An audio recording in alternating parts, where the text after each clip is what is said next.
केंद्र सरकार द्वारा वक्फ कानूनों में संशोधन किए जाने के बाद इस पर राजनीति गरमाई हुई है। विरोधी राजनीतिक दल और कुछ मुस्लिम संगठनों ने इसको लेकर सुप्रीम कोर्ट में याचिका दाखिल की है। नए संशोधित कानूनों के तहत जो वक्फ बोर्ड है उसमें हिंदू सदस्यों को भी शामिल किया जाएगा। इसको लेकर भी काफ़ी विरोध किया जा रहा है, इस पर भी आपत्ति दर्ज की जा रही है। धर्मनगरी हरिद्वार के धर्माचार्यों का, धर्म गुरुओं का इस पर क्या कहना है, इसकी क्या प्रतिक्रिया है, हम आपको सुनवाते हैं।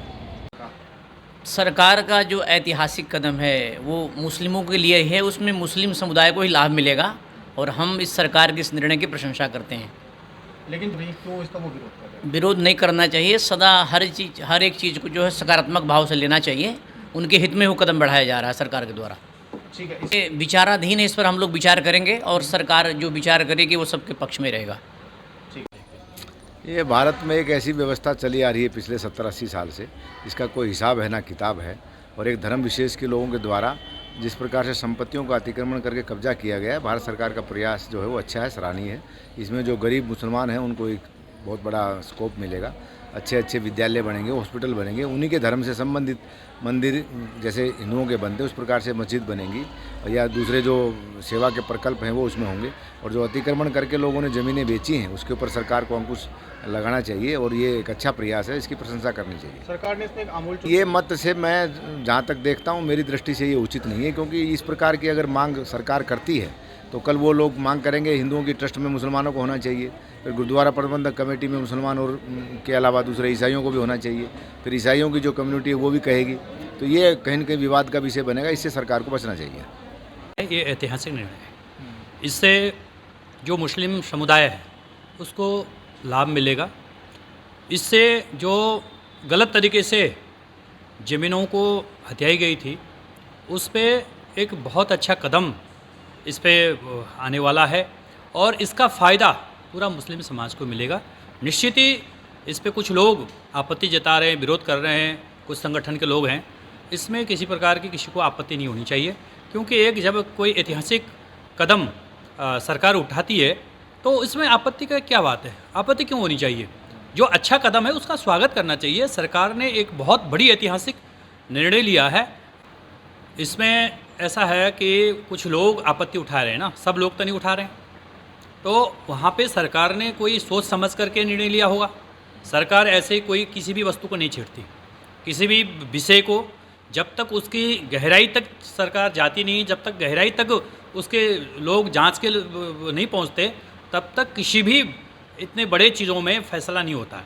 अगर हाँ निष्पक्षता होगी, देखिए कोई लोग अगर गलत करते हैं तो उसमें दो लोग देखने वाले हैं, वो कहेंगे भाई ये गलत हो रहा है, इसको गलत न किया जाए, इसलिए उसमें एक सामंजस्यता बैठाया गया है। निश्चित ही ये एक बहुत बड़ा कदम है, बहुत अच्छा निर्णय है। सरकार ने बहुत अच्छा कार्य किया है। वक्फ बोर्ड में जो हमारे हिंदू जितने भी अधिकारी होंगे, और मैं याद दिलाना चाहता हूं जब हमारा महाकुंभ प्रयागराज में था, 2013 की बात है शायद, उस समय जो हमारे मेला प्रभारी आजम खान थे, हमने कभी उनका विरोध नहीं किया था।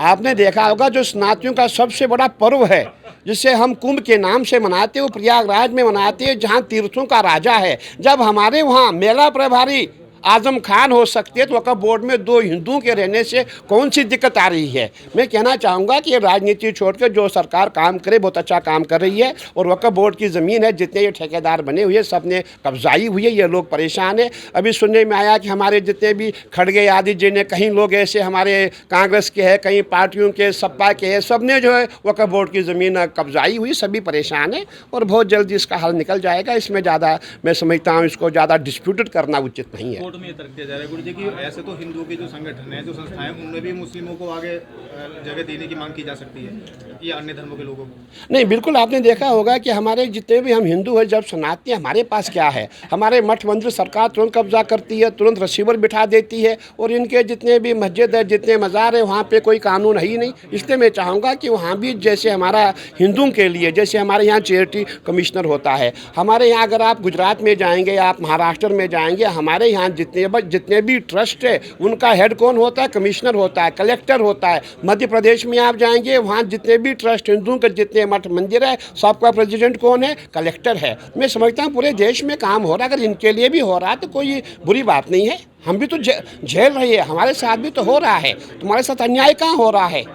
हम भी तो झेल रहे हैं, हमारा भी तो कलेक्टर जो है वो हमारा चेयरमैन होता है। एमपी में जाके देखें जितने मठ मंदिर है सबका अध्यक्ष कौन है? कलेक्टर होता है। महाराष्ट्र में जाके देखें जितने भी हमारे मठ मंदिर है सबका मालिक कौन है? कलेक्टर होता है। हमें उन्हीं से जो भी हमें कार्य करना होता है उनसे हमें अनुमति लेनी पड़ती है। मैं समझता हूँ बुरा कहाँ है।